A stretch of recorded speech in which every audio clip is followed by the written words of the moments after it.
खबर का रुख करेंगे। खतरनाक श्रेणी में पहुंचा दिल्ली का AQI। दिल्ली एनसीआर में AQI 400 के पार, लोगों को सांस लेने में हो रही है परेशानी। आनंद विहार में 756 AQI पहुंच गया है। तो आनंद विहार की स्थिति को देखिए, बवाना में तो इससे बुरी हालत है। 929 के करीब AQI लेवल पहुंच चुका है, यानी खराब से भी खराब स्तर पर जो है वो प्रदूषण यहां पर, यानी कि वायु की गुणवत्ता पहुंच चुकी है। बढ़ते प्रदूषण को देखते हुए दिल्ली में ग्रैब फ्री लागू कर दिया गया है। बड़ी खबर आ रही है, आपको जानकारी दे दे। लगातार हम देख रहे हैं जिस तरह से ये मौसम है, और मौसम में हम देखते हैं AQI लेवल जो है वो खराब श्रेणी में पहुंच जाता है। इस बीच दिवाली का त्योहार और उसमें बम पटाखे जले। वहीं पंजाब और अन्य अगर राज्यों की बात कर ले तो वहां से पराली की संभावना की वजह से उसको जलाया जब जाता है तो धुएं का गुबार जो कि दिल्ली की तरफ वो प्रदूषण बनकर के आता है। इन तमाम फैक्टर्स को देखते हुए AQI लेवल अभी देखिए किस तरह से खराब श्रेणी में पहुंच चुका है। AQI दिल्ली एनसीआर में 400 के पार अभी जो है उसको आंका गया है। आनंद विहार में देखिए 756, यानी स्थिति बेहद खराब है। आनंद विहार और बवाना में तो उससे ज्यादा स्थिति खराब है। 929 यहां पर AQI लेवल हो गया है। ग्रैब 3 की बात करें तो फिलहाल ग्रैब 3 जो है वो लागू किया गया है, और ग्रैब 1 पहले ही, ग्रैब 2 भी पहले ही लागू हो चुका है। जिस तरह से लगातार जो है स्थिति बिगड़ती चली जा रही थी, वायु की गुणवत्ता खराब होती चली जा रही थी, इसको देखते हुए ये तमाम बड़े फैसले लिए गए थे। अब ग्रैब 3 जब लागू हुआ तो कई ऐसे मानक होंगे जिसके तहत कई गाड़ियों को दिल्ली में एंट्री नहीं मिलेगी, और इसी के साथ साथ डीजल की गाड़ियां जो है उस पर भी जो है थोड़ा बैन लगेगा। और ऐसे में मॉडल देखा जाता है, उस मॉडल के तहत तमाम जानकारी अभी देखिए गाइडलाइंस जो है वो शेयर किया जाएगा, बताया जाएगा कि ग्रैब 3 के अंतर्गत लोगों को क्या करना है, क्या नहीं करना है।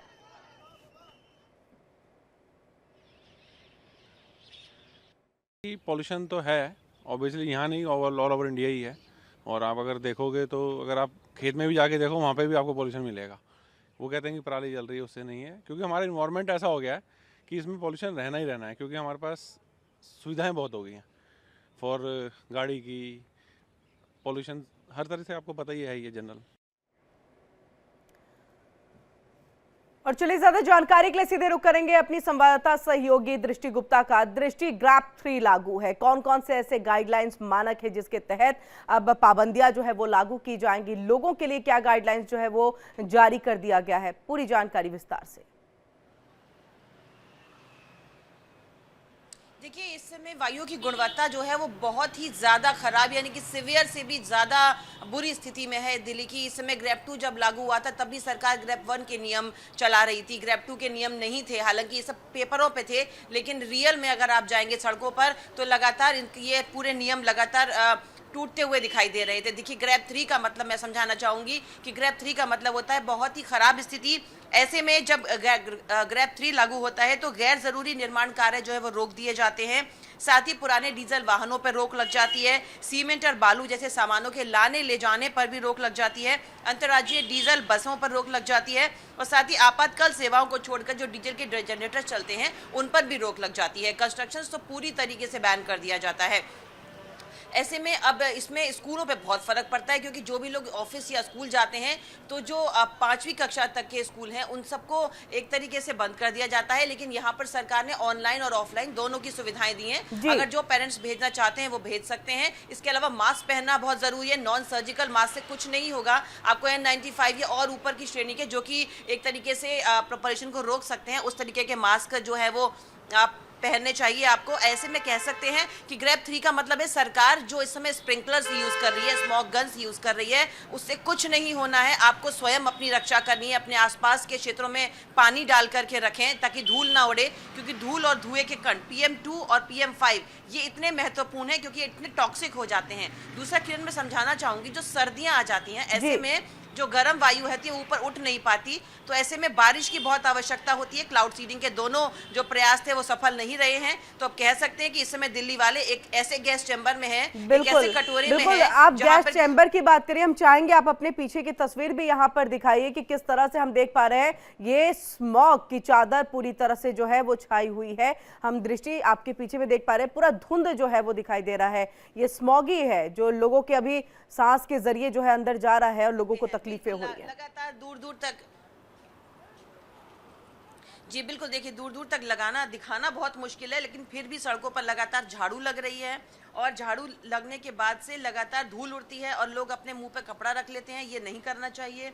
और आप देख सकते हैं लगातार हमको इसके अलावा 100 मीटर की दूरी पर बिल्डिंग्स भी नहीं दिखती हैं। वाहन लगातार जा रही है, किसी का पोल्यूशन चेक नहीं है और आज भी ट्रक्स चल रहे हैं जिसमें ईंटें और ये मिट्टी सब कंस्ट्रक्शन का सामान जा रहा है। तो कह सकते हैं कि सरकार के नियमों को अच्छी तरीके से लागू करने की आवश्यकता है। सारी पर्यावरणविद, सारी पर्यावरण को जांच करने वाली एनजीओज और जितनी भी सरकारी कैसे संस्थान है वो सब यही कह रहे हैं कि अगर नियमों का सख्ती से पालन हो तो शायद कुछ हद तक पोल्यूशन को कम किया जा सकता है। इस बुरी स्थिति से हम और कम वाली बुरी स्थिति पे आ सकते हैं, लेकिन कुछ नहीं हो सकता। दिल्ली सरकार जिस तरह पुरानी सरकार का लगातार बात करती है कि हम थोड़ी कम स्थिति में हैं, अब वो नहीं चलेगा। कुछ कड़े कदम उठाने की बहुत बिल्कुल, अन्यथा हम ग्रैब 4 की तरफ जो है वो बढ़ भी सकते हैं कि ग्रैब 4 वाले जो है नियम यहाँ पर लागू हो जाए। आपके आगे पीछे मुझे काफी लोग दिख रहे हैं जो आ जा रहे हैं, मास्क नहीं है, लोग लगा नहीं रहे हैं, या फिर ये पॉल्यूशन से उनको कोई फर्क उतना नहीं पड़ रहा है, या ऐसा लग रहा है अब तो जीना भी ऐसे ही है हमें। तो क्या कुछ है, अगर बातचीत हो पाए दृष्टि? देखिए यहाँ थोड़ा मुश्किल है क्योंकि सुबह सुबह ऑफिस का टाइम होता है, लोग जल्दबाजी में रहते हैं और कोई भी इस समय नहीं रहता है। 9 बजे का समय है। लेकिन ये बात बिल्कुल ठीक आपने कही कि लगातार जिस तरीके से मास्क की बात करें, लोग मास्क नहीं लगाते हैं। लेकिन देखिए बहुत ज़रूरी है कि इस समय जो लोग ज़्यादा एजुकेटेड है, जिनको पता है, वो लोग मास्क लगा रहे हैं। लेकिन कई लोग जिनको इतना जानकारी नहीं है, सरकार इसकी जानकारी के लिए भी कई लोगों को ऐसा बात करे कि वो जाएं, नुक्कड़ नाटक करें, बताएं और मास्क बांटें। बिल्कुल, जागरूकता जरूरी। दृष्टि, आपने डॉक्टर से भी काफी बातचीत की है कि किस तरह से जो है ऐसे पोल्यूशन के टाइम में आप अपने आप को बचा करके रख सकते हैं। वो क्या कुछ कहते दिख रहे हैं?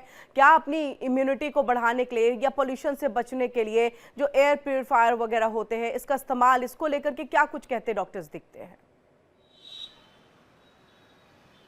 देखिए बहुत सारी गाइडलाइंस है। अगर हम बात करें तो इस समय डॉक्टर्स ने ये कहा है कि जितनी भी प्रेग्नेंट लेडीज हैं उनके गर्भ में पल रहे बच्चों को इससे बहुत ज़्यादा प्रॉब्लम्स हो सकती है। मेंटली वो सिक हो सकते हैं, फिजिकली तो हो ही सकते हैं, उनके जो लंग्स में ब्लॉकेज हो सकती है, कई सारी बहुत मुश्किल उनको आ सकती है। उसके अलावा डॉक्टर्स ने कहा है कि जो लोग इस समय सर्वाइव कर रहे हैं वो लोग विटामिन सी लें, काढ़ा पिएं, जो कोविड के टाइम पर उन्होंने ट्राई किया था। बहुत बाहर जाने से बचे। एयर प्यूरीफायर्स बहुत महंगे होते हैं, वो कुछ ही समय के लिए काम करते हैं। ग्रेविटी में आप एक रूम में हैं तभी एयर प्यूरीफायर काम करेंगे, अदरवाइज उसका जो ब्लिंकेज बटन है वो रेड होने लगता है, इसका मतलब एयर प्यूरीफायर अब काम नहीं कर रहे।